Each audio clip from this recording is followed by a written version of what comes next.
Hi, welcome to the unboxing and flip through of Tarot of the New Vision. This is the mini edition published by Lo Scarabeo and created by Pietro Aligo, artwork by Raul and Gianluca Pistaro. I tried. So I did not plan on having this deck in my collection, but I recently got contacted by someone who I already purchased secondhand decks from, and she wanted to offer me one of the decks on my wish list, which is the Tarot of Mystical Moments, in exchange for a reading. Because if you don't know, you can book a reading with me in exchange for a gift from my Amazon wish list. I'll link that down below. I have two. I have the Dutch one and the US one, because both have different ways of paying. So yeah. Anyway, but she also said, you know what, I can put in the Tarot of the New Vision for you. And I was like, oh, you know what? Yeah, I'm very interested in this. And I already walked through this and put it back into the original order. And I'm gonna go through it and show you what I think I want to use this for. So let me first open it up. I like that this mini version does come in a good box. It's not like a little tuck box or anything. It comes in a pretty good box. And let's see, so we're first gonna have the little front card here, and then the Lo Scarabeo thing, and then the cards. These are the backs of the cards. They're not super interesting. I would have liked it if there was a little pattern here too. I would have liked it better than the actual, I don't know, Knight of Cups. Anyway, you can already tell that this is quite different from the original RWS. So what the idea is of the Tarot of the New Vision, let me see if I can zoom in, because I think we're gonna need that for this mini deck. By the way, for the size, about 8 centimeters by almost 5 centimeters, or by, yeah, 8 by 5 centimeters. An actual tarot card size is 12 by 7, so it's quite a smaller deck. But the idea behind this deck and the imagery is that we're looking at the characters from the other side. So usually you look at the character from the front. Here at the Fool, we look at them from the front, but here we're looking at them from the back, so we can actually see what the character is even looking at, or what is behind them as well. So I find that really interesting. So we're gonna flip through it, and I'm gonna talk to you about how I want to use this deck, especially because it's a mini, and I think I like it even better that it's a mini, because I want to use this as some sort of a clarifier deck, as like, what is the other side of it, or what is hidden, what is what we don't see. So almost maybe even like a shadow work deck, because what we see in these cards is what we don't see in the regular RWS cards. So I'm just going to flip through it. I'm not going to explain to you everything that we see. There's also not a guidebook that I saw that came with it. I don't know if the original one comes with a guidebook. I don't think so. But I definitely want to make like my own little cheat sheet with this. So I really like that we're seeing these images from the other side, and some cards have a little bit more to them than others. And yeah, I like it. I am very interested in seeing how I can work with this deck. Oh, I like that. This is like, how can you stay calm when all of these people, when all of this chaos is going on around you? So see, that is sort of how we can see a different side of it. And we also have the before tarot, there's the after tarot. So what is happening before the image of the card, what is happening after the image of the card, but this is like behind it. So what is going on behind it? And here with the Tower, we see behind it, there's already something new that is growing. So I think that that is super fun and super interesting to look at, and it gives you a different interpretation of the cards, not only of these cards, but also of the actual RWS cards, or just any tarot card that is based on the RWS. So I like that. And I definitely want to use this deck, like I said, as a sort of a clarifier deck, where I do a spread with my normal tarot cards, and then ask like a shadow meaning of what is hidden, what is what I'm not seeing with this card, like another message that I need to hear with this card. And I can pull one of these mini cards, or maybe even 2 mini cards per regular tarot card. Oh, that's cool. I like that. Oh, and here we can see that they've come so far and there's still another challenge that is going on that they need to face before they can go on. What is going on here? Yeah, we have here someone carrying a lot, and here someone carrying what seems to be not a lot. So there's definitely an element of being able to delegate here as long as you ask. I'm very interested in seeing the court cards as well. You can definitely see that they're like on an adventure, which is a keyword that I associate with the Nine of Wands. And I like it with the court cards too, because in a lot of cases we see them really carrying or protecting something that is behind their chair. And here with the King of Wands, they're just looking upon their, I don't know if it is their kingdom or something, but there's a lot of nature going on. I like it. This is so fun. This is more about the youth, the fun, loving, emotional, young connection. Here, this is not one that I find super interesting, but there are others where I see just a lot more, and that gives a lot more sort of context to what is going on. Here we can also see other people moving on, and this person holding on to that grief and that emotion and not seeing the other way out where these people are going. And that gives just a little bit more context to some of the cards here. And that is exactly why I thought, you know what, I think this is a good deck for me, because I think it gives me a better understanding of what could be going on, of things that we're not seeing in the original RWS. What I think I'm gonna do now is I'm just gonna shut up and I'm gonna flip through the rest of the cards and turn on the music a little louder so we can enjoy the rest of the images.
So those are all of the images. Let me do a little shuffle test. I'm definitely not thinking of, like, I'm not able to riffle shuffle these. Like, I don't think mini decks are made to be riffle shuffled, but I can give it a try. I mean, the deck is pretty thin. A little bit, but it's not how I would like to shuffle these little cards, I think. Let me zoom out a little bit. Or a lot bit, I guess. So just a shuffle test. I like how these shuffle, pretty easy. I do have mobility issues, so oftentimes I drop a bunch of cards, and I'll know when because I do work with cards that sort of fly out too. I do know the difference between cards that are falling out because of my mobility issues and cards that fly out because they want to be read. I definitely have learned throughout working with the tarot, like, this is a card that I will pull if I already asked the question. So what I want to do, I want to do 2 sample readings, one with just this deck, and then one with as a clarifier with another deck. So that is what I'm gonna do. Let's see. I want to know. I'm just gonna do a challenge. No, I'm gonna do what I always do. Going well, do better.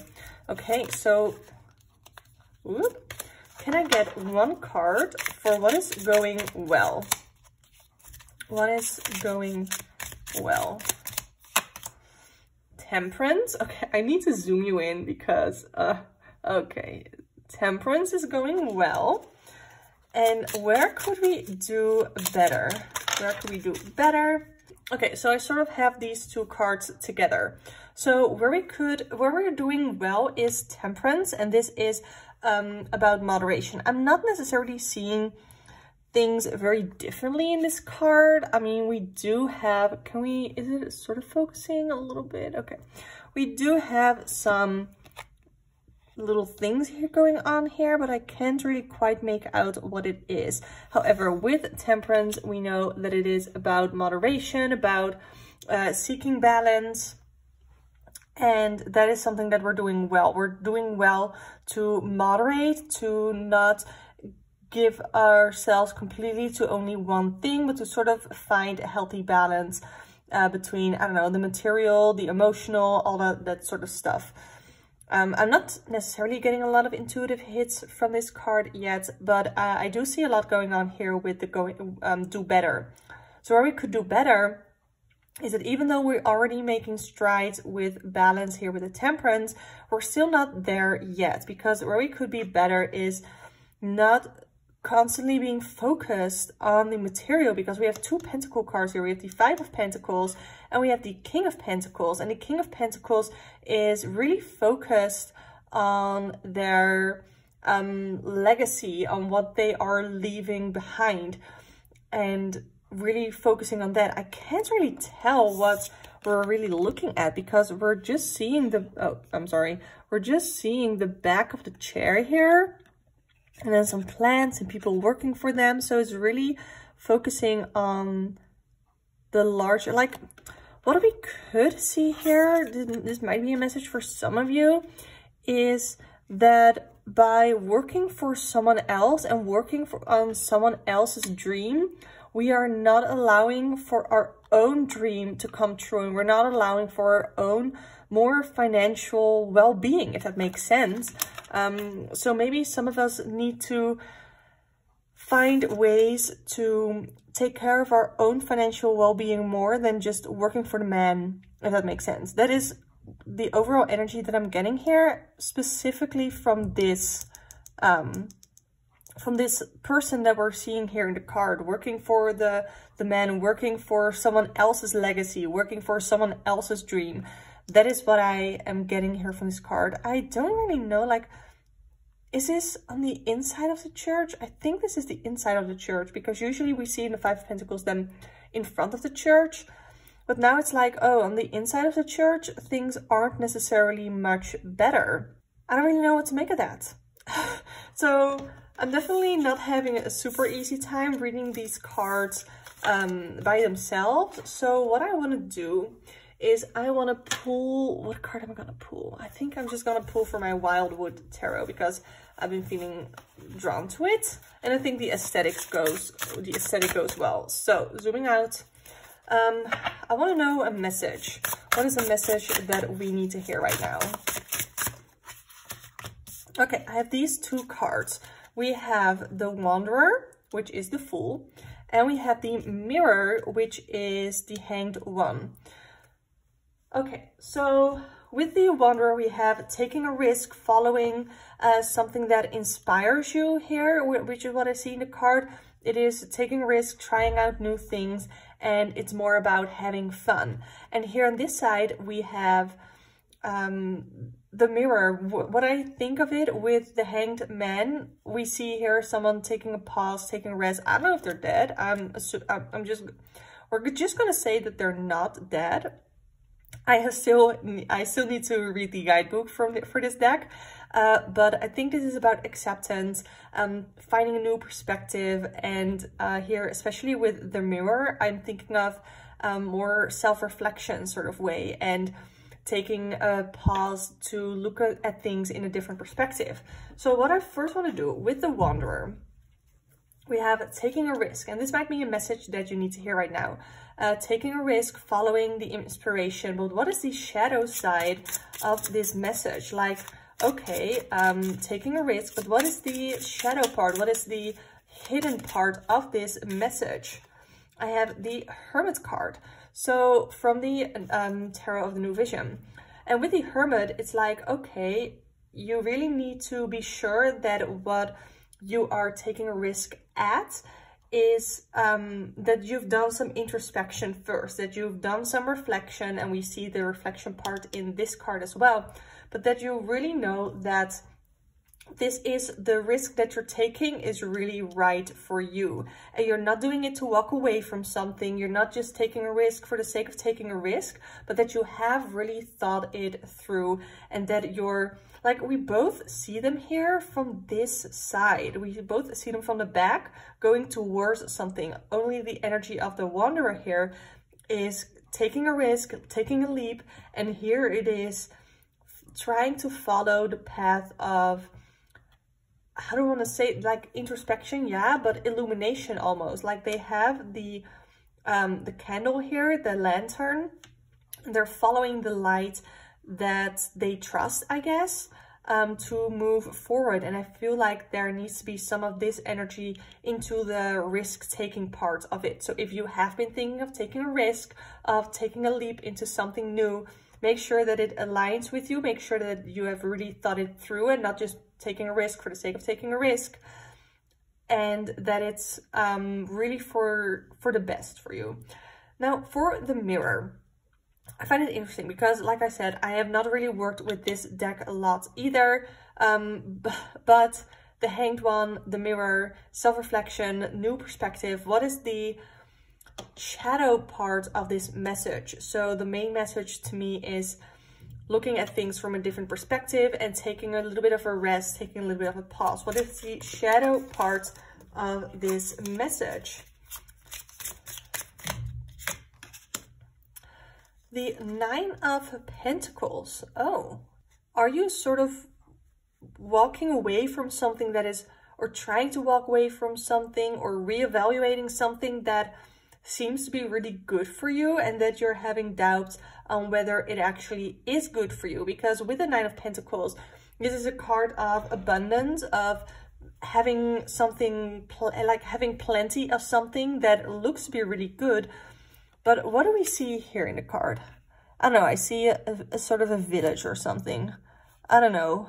I'm not getting many different things from this card than I would get from a regular Nine of Pentacles, and neither did I with the Hermit here. However, I think that you really need to evaluate what you are walking away from, and if it is worth it. Or we can see that after the pause, that it's like the calm after the storm. So the Mirror, the Hanged One card, is where you've already gone through a lot of shit, and then you're sort of evaluating, you're taking a pause, you're taking a breather, and you're in this period of rest that for some people can feel really uneasy. But I feel like it is for the better, and maybe that it doesn't feel like that yet, but you're on your way. You have the great potential of your manifestations, your dreams coming true. That is what I feel with the Nine of Pentacles, but in an abundant, in a material and physical sort of way. So it doesn't have to be money-wise.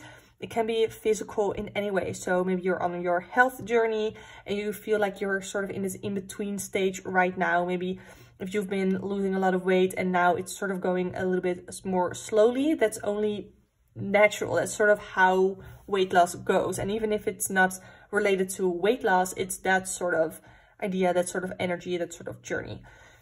So I definitely got a lot more out of doing it like this in combination with another deck. So I really quite like that. So let me just pull all this away.